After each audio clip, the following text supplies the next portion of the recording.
saya saudaraku, tapi saya harus mengatakan ini kepada saudara. Tuhan tidak mengerjakan mujizat hanya karena saudara menangis. Ketiadaan iman itu menyebabkan ketidakadaan mujizat. Pastor, kok kejam banget? Maka tapi saya harus mengatakan ini, Tuhan tidak mengadakan mujizat hanya karena saudara berteriak-teriak minta tolong. Never. Tapi setiap kali dia mengadakan mujizat, apa kata firman Tuhan? Dia melihat ada iman di sana, dikerjakannya mujizat.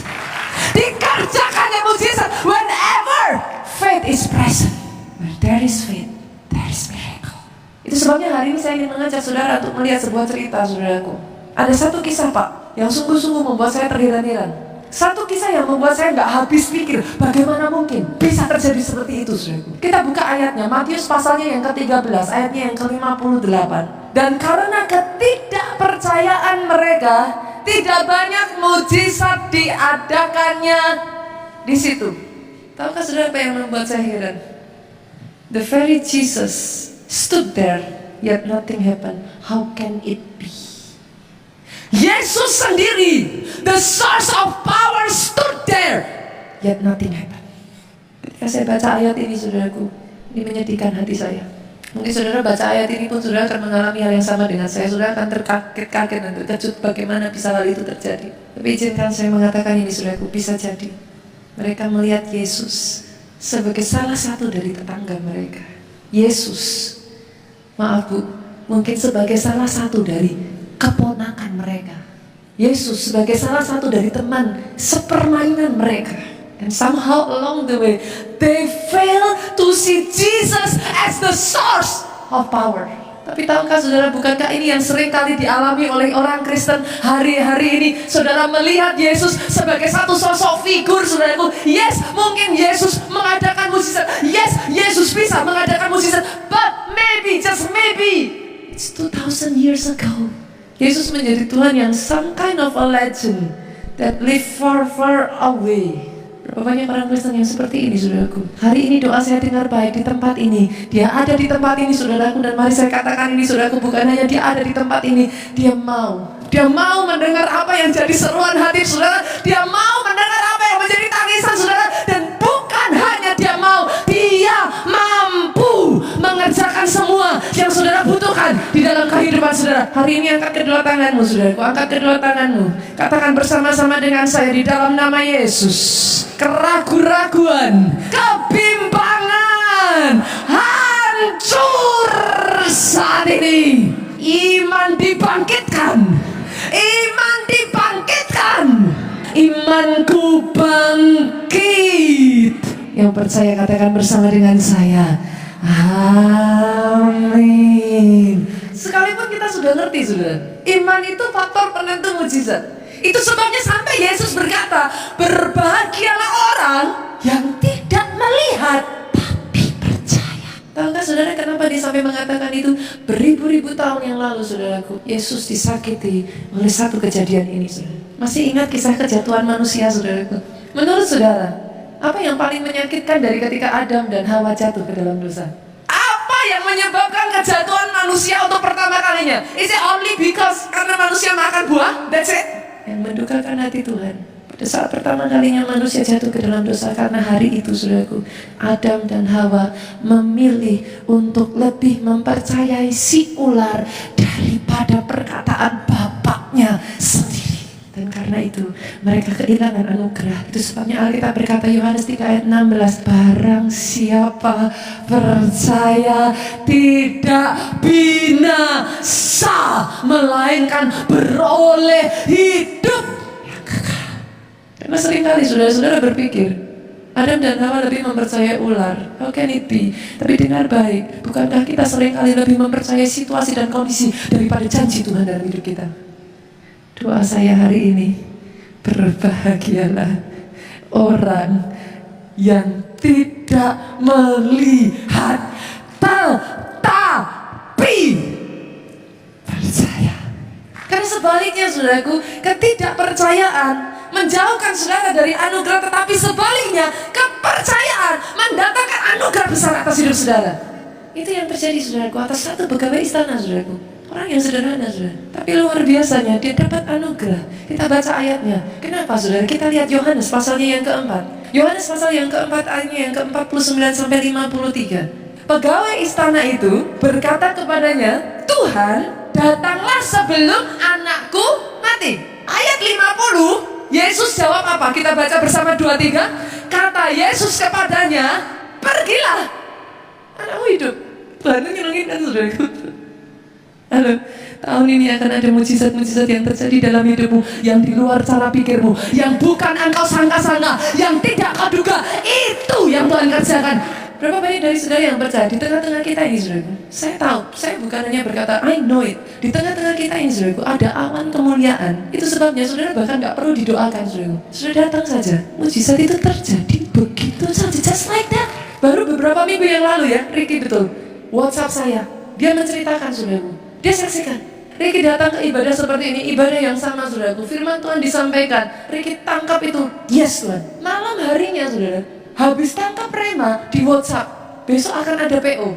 Paginya, Ricky kaget, saudaraku. Kenapa yang membuat dia kaget, saudara? Karena PO-nya 200 kali lipat omset 1 bulan. Yang membuat dia lebih takjub lagi, saudaraku. Dia pikir itu kedobelan PO. Persis sama angkanya, dikirimkan 2 kali. Rupa-rupanya bukan 200 kali, tapi 400 kali lipat, saudara. Dan Ricky WhatsApp saya, saudara. Dia berkata, yang seperti ini, Pastor, nggak pernah terjadi sepanjang saya bekerja. Baru saja kemarin saya diceritain oleh Pak Jo. Ricky WhatsApp Pak Jo ya, katanya ya. Lagi sudah 400 ini aja udah rasanya nggak bisa-bisa ditolak-tolak, saking sudah nggak mampu produksinya. Terima PO lagi 250 kali lipat. Mujizat yang saudara terima nantinya, saudaraku, never ending miracle. Bahkan kisahnya nggak berhenti sampai di situ, kesaksiannya berlanjut. Tadinya kepengen beli rumah ya Ricky, rencananya hanya beli seluas sekian, saudaraku. Tapi Tuhan berikan di luar pikiran, jadi 2 kali lipat luasannya, saudara. Dan sudah terjadi, Tuhan berikan. Tepuk tangan yang paling meriah buat Yesus Tuhan kita. Satu kesaksian lagi, saudaraku, seorang ibu ini dia eksportir importir, saudara. Dia eksportir importir pekerjaannya, saudaraku. Dia terima pesanan dari luar. Setelah dia terima, dia cari barangnya di Indonesia. Dia dapat, dia kirimkan, saudaraku. Ceritanya si ibu ini sudah terbiasa membangun hubungan dengan satu konsumen ini, saudara. Hanya saja sepanjang dia membangun hubungan, nggak pernah, saudaraku, dia mengalami seperti yang dia alami kali ini. Dia dapat pesanan 12.000. Tunggu dulu, saudaraku. Pesanan 12.000, dia jual kurang lebihnya, satu barangnya itu dia jual sekitar 60-an dolar. Dia beli, modalnya itu hanya 32 dolar. Menurut saudara itu besar atau besar? Besar ya. Tapi nggak berhenti sampai di sana, saudara. Ternyata, saudara, dia sudah mengiyakan kepada pabrik, dia sudah mengiyakan kepada orang yang memesan ini. Tetapi ketika dia telepon pabrik tempat dia biasa pesan, tahukah saudara apa yang dijawab pabrik itu? Ibu, nggak bisa. Saudara yang pernah terima orderan dari luar negeri, saudara tahu yang saya maksudkan ini. Ini pesanan dari Amerika. MOU di tanda tangan, saudaraku. Saudara tolak, saudara di blacklist. Bukan hanya di blacklist, kalau dengan orang luar negeri itu nggak main-main kita, saudara. Bisa jadi saudara kena penalti karena tidak bisa memenuhi order in time. Ibu ini bingung, saudara. Apa yang harus dilakukan? Dia berusaha membujuk pabrik ini, saudaraku. Ayolah, kita ini sudah hubungan bisnis, ya sudahlah, gini aja. Kali ini nggak apa-apa, saya bayar 36 dolar per bijinya. Saudara tahu dijawab apa sama pabriknya, saudara? Ibu, mau ibu bayar 36 dolar, mau ibu bayar 41 dolar, mau ibu bayar 45 dolar, mau ibu bayar 100 dolar, tetap tidak bisa. Kami sudah tidak produksi barang itu. Berapa banyak yang tahu? Di balik hujan tidak selalu badai. Saya bersyukur, saudaraku, ibu ini memilih satu jalan yang tepat, sehingga dia tidak melihat badai terus-menerus di dalam hidupnya, tapi diubahkan menjadi pelangi dalam kehidupannya. Ibu ini untuk memilih untuk tersungkur di bawah kaki Yesus, dia datang pondok Daud. Dia hanya bisa berkata kepada Tuhan, Tuhan, kau tidak mempermalukan anakmu. Dia berkatakan doa profetik. Dia mulai berkatakan, Tuhan, aku tidak tahu bagaimana caranya. Tersedia, ada, pesanan itu ready. Dari hari demi hari, saudaraku, dia ikut doa pondok Daud, saudaraku. Dia mulai berkatakan perkataan profetik, saudara. Sampai satu titik ketika dia menangis di hadapan Tuhan, tiba-tiba Tuhan taruh penuh hikmat, saudaraku. Tuhan ingatkan, coba kamu lihat di internet, kamu cari nama ini, saudara. Sebelumnya gak pernah terpikirkan. Sebelumnya dia gak pernah bekerja sama dengan satu nama ini, saudaraku. Tapi luar biasanya, hari itu Tuhan ingatkan satu nama itu. Dia search di internet, saudaraku, dia call. Enggak, saudara, apa yang terjadi? Ini yang menjadi kesaksian ibu itu, Bu. Ini yang dia katakan, Tuhan tidak mengizinkan saya untung. Tuhan bahkan tidak mengizinkan saya rugi. Pabrik itu, saudaraku, bukan hanya menerima pesanan ibu ini, yes deal 12.000, tapi ketika ditanya berapa harganya, dijawab $21 per bijinya. Bukan hanya untung, tidak boleh rugi, tapi untung besar. Itu yang saya berdoa jadi atas kehidupan saudara. Dan semua kesaksian ini real, saudara. Pegawai istana tadi berkata, Tuhan, datanglah sebelum anakku mati. Apa kata Yesus? Pulang, anakmu hidup. Yang namanya iman, saudaraku, tidak pernah bisa saudara logika. Kenapa? Iman bukan produk pikiran. Maafkan saya, saudaraku, iman itu bicara hati. Itu sebabnya saudara tidak akan pernah bisa melogikakan iman. Kenapa, saudara? Karena iman itu bukan benda mati. Iman itu hidup. Karena dia hidup, segala sesuatu yang hidup harus bertumbuh. Yang mengerti boleh katakan amin. Tapi karena dia hidup, Bapak Ibu dengar baik, sebaliknya dia bisa layu juga. Betul ya? Bisa tumbuh, bisa layu. Bisa layu, bisa mati. Oh yes, hati-hati. Karena itu, saudaraku, pernahkah saudara berpikir battlefield itu, peperangan roh itu real, saudara? Peperangan di dalam pikiran kita is so real. Saya tuh kadang terheran-heran. Zaman dulu tuh Alkitab itu jadi obat tidur saya, saudaraku. Gak tahu gimana kalau baca Alkitab, bener atau bener? Baca sampai bilangan. Oh, saya kasih obat yang paling manjur tuh baca bilangan, saudaraku. 1.200 sekian. Suku apa? Saya tuh sampai mikir waktu saya baca bilangan, satu pemikiran saya, ini ditulis buat apa ya tujuannya ya, saudaraku? Tapi tahu nggak, saudara, saya hari-hari ini semakin menyadari, saudaraku, itu bukan kebetulan, it is battlefield. Tahu saudara kenapa?